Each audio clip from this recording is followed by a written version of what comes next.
This is Blorbo, a four-eyed alien from Zenitov who sneezes black holes. Every time he sneezes, a small planet vanishes. Making friends? Complicated.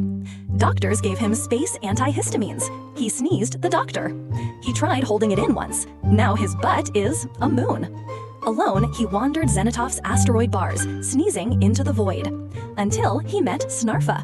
She burps wormholes, total soulmate. Now they run the galaxy's first Sneeze-Burp transport system. And Blorbo, he finally found purpose. Moral? Even the weirdest curse just needs the right match.